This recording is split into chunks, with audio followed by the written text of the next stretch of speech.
Assalomu alaykum, Migratsiya O'zbekiston ijtimoiy tarmoq obunachilari. Bugun sizlarga Latviya mamlakati hamda shu mamlakatdan taklif etilayotgan ish o'rinlari haqida to'liq ma'lumot o'qib eshittirishga harakat qilaman video davomida. Hozir sizlarga Latviya vizasi haqida qisqacha tushuntirish berib o'taman. Latviyaga viza olish osonroq Schengen hududiga a'zo bo'lgan boshqa Yevropa mamlakatlariga nisbatan. Xo'p, nima uchun? Bundan 2 yil, 1,5 yil oldin Polsha vizasini olish osonroq edi, chunki Polsha vizasi orqali siz Polshaga borardingiz. Masalan, 6 oy ishlagandan so'ng ham Germaniya, Finlandiya, Shvetsiya mamlakati, Norvegiya, Daniya, Niderlandiya kabi mamlakatlarga bemalol qonuniy shartnoma asosida ishga o'tib ketsangiz bo'lardi, hamda Amerika Qo'shma Shtatlariga ham ishga topshirsangiz bo'lardi. Hozirgi kunda Amerika Qo'shma Shtatlariga borib ishlayotganlarning aksariyati Polsha orqali borishgan. Nima uchun? Polsha vizani berish imkoniyatini qisqartirib tashladi, qiyinlashtirib tashladi. Chunki mana shunday imkoniyat borligi uchun O'rta Osiyo fuqarolari orasidan juda ko'pchilik Polsha vizasiga topshirdi. Polsha esa elchixonalarda navbatlar to'lib ketdi va Polsha bir narsani payqadiki, biz viza berish imkoniyatini qiyinlashtirishimiz kerak deyishdi va qiyinlashtirishdi ham. Ana endi 2025-2026 yildan boshlab ko'pchilik Latviya vizasiga harakat qilishyapti. To'g'ri, Latviyada oylik maosh Polshaga nisbatan Polshaga qaraganda kamroq, lekin Latviya orqali Yevropaning boshqa Schengen hududlariga bemalol qonuniy ish topib o'tib ketishingiz va ishlab yurishingiz mumkin bo'ladi. Xo'p, ana endi sizga tushuntirib beraman. Polsha mamlakatida qanday kasb egalariga talab kuchli, oylik maoshlari qanaqa, ketish xarajati qanday bo'ladi? Xo'p, vizaga hujjat topshirgandan so'ng vizangiz necha oyda chiqadi? Yosh chegarasi va til talabi haqida sizga ma'lumot aytib o'taman. Xo'p, Latviyada o'zimizni ko'cha iborasida aytganda, svarchilik sohasi, ya'ni payvandchilik adabiy tilda oylik maosh 1200 yevrodan 1600 yevroda nettoda to'lanadi. 25 yoshdan 45 yoshgacha erkaklar rus tilini bilishi shart. Xo'p, ana endi Latviyada xona tozalash ishlari ayol va erkaklar bemalol hujjat topshirsalar bo'ladi. Ro'yxatdan o'tishsalar 600 yevrodan 1400 yevro nettoda to'lanadi. 25 yoshdan 45 yoshgacha bo'lgan juftliklar, erkak va ayollar til bilish, rus, latish yoki ingliz tili, uchala tildan bittasini bilishingiz kerak suhbat darajasida. Xo'p, Latviyada quruvchilar 1350 yevrodan 1600 yevrogacha oylik maosh nettoda to'lanadi.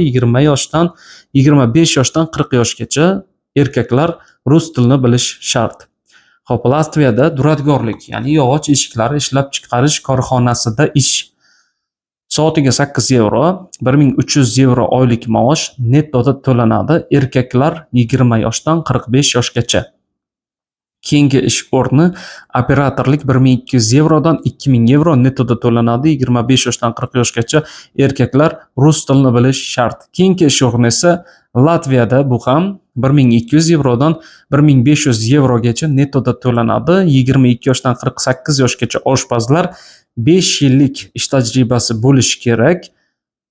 Xo'p, oyliklar birinchi oy 1500 yevro to'lanadigan bo'lsa, keyingi oylardan oshib boraveradi. Ingliz tilini bilish esa ishingizda ustunlik beradi. Xo'p, hozir sizga Migratsiya O'zbekiston rasmiy Telegram kanaliga qanday obuna bo'lishni ko'rsataman. Telefon orqali yozib olingan video ma'lumot. Xo'p, hozir plus Telegram, kimda Telegram bo'lsa, mana shu ilovaga kirib olish kerak.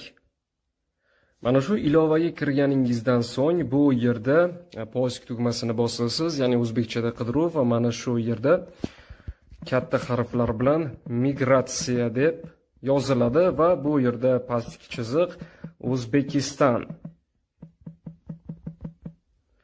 Xo'p, yozganingizda O'zbekiston migratsiyasi kelib chiqadi. Mana shu Migratsiya O'zbekiston rasmiy Telegram kanalining ustiga bosganingizda bu yerda ishchi vakansiya Germaniya bo'yicha va balki Janubiy Koreya, Kanada, boshqa davlatlar bo'yicha, Birlashgan Arab Amirliklari va dunyo bo'yicha 30 ta davlatga yaqin mamlakatlar ichidan ishchi vakansiyalar taqdim etiladi. Oylik maoshlar, ketish xarajatlari hammasi to'liq aytib o'tilgan. Mana shu bu yerda qoldirilgan havola orqali onlayn ro'yxatdan o'tish havolasiga kirib, ro'yxatdan bemalol o'tishingiz mumkin bo'ladi, agarda sizga qaysidir davlatdagi bo'sh ish o'rni va vakansiya ma'qul kelsa.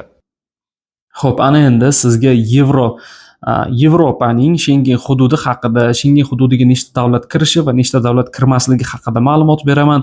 Brutto va nettoni ham aytib o'taman sizga to'liq ma'lumot bo'lishi uchun. Xo'p, agarda sizga ko'proq vakansiyalar kerak bo'ladigan bo'lsa, Telegram kanalimizdan ko'rishingiz mumkin. Agarda mana shu ish o'rinlariga hujjat topshirmoqchi bo'lsangiz, kommentariyada ism familiyangizni yozing yoki qaysi davlatda ekanligingizni ja bo'lmaganda kommentariy yozishga erinadiganlar plus belgisini qoldirsa ham bo'ladi.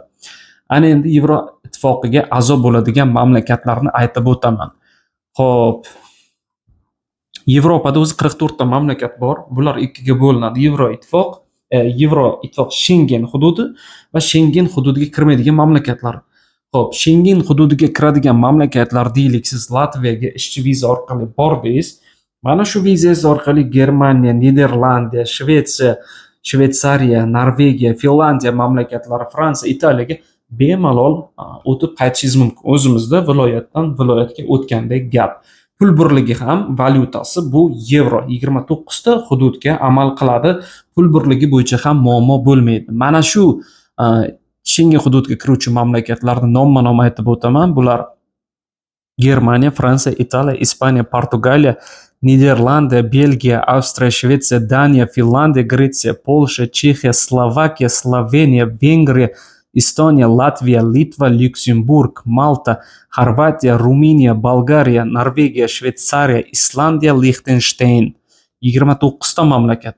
Xo'p, Schengen hududiga kirmaydigan mamlakatlar bu Buyuk Britaniya, Irlandiya, Kipr, Ukraina, Belorussiya, Rossiya, Serbiya, Bosniya va Gersegovina, Chernogoriya, Albaniya, Shimoliy Makedoniya, Moldova, Kosovo hamda Turkiya hududi ham Yevropa mamlakatiga kiradi.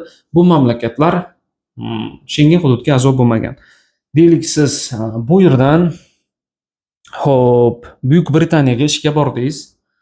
Vizasini olasiz, borasiz, pul birligi funt sterling. U yerdan Germaniyaga o'tmoqchimisiz, alohida viza tayyorlashingiz kerak. Tekshiruvlardan o'tib, keyin Germaniya mamlakatiga borasiz. Germaniyada esa pul birligi valyutasi bu yevro hisoblanadi. Mana shu haqida siz ma'lumot oldingiz. Ana endi yevro brutto haqida tushuntirib beraman. Xo'p, man va sherigimni misol qilib olaylik. Ikkalamiz 2000 yevro oylik maosh oldik. Men bruttoda, u esa nettoda oldi. Xo'jayinim menga, ya'ni ishdagi xo'jayinim 2000 yevro berdi. Men bruttoda oldim. Endi soliq sifatida davlatga 10% ni to'laysan deb aytadi. Men 2000 yevrodan 200 dollarni davlatga soliq sifatida to'layman. Bu oylik maosh brutto. Sherigim esa 2000 yevro oldi u ham. U nettoda oldi, u soliq to'lamaydi. Chunki u solig'i olib qolingan bo'ladi oylik maoshdan. Buni ham tushuntirib o'tdim. Ana endi Latviya mamlakatiga ketishingiz uchun sizdan kerak bo'ladigan asosiy 4 ta hujjat va ixtiyoriy hujjatlarni aytib o'taman. Asosiy 4 ta hujjat bu qizil pasport, 3x4 oq fonda surat, xo'p, sudlanmaganlik haqida hujjatingiz, oxirgi tugatgan ta'lim turi bo'yicha dokument. Xo'p, attestat 11 yillik maktab bo'ladi, bakalavr, magistratura, universitet, institut, kollej, litsey diplomi bo'lsa, shunda ingliz tiliga tarjima qilasiz bo'ldi. Mana shu 4 ta hujjat shart bo'lishi.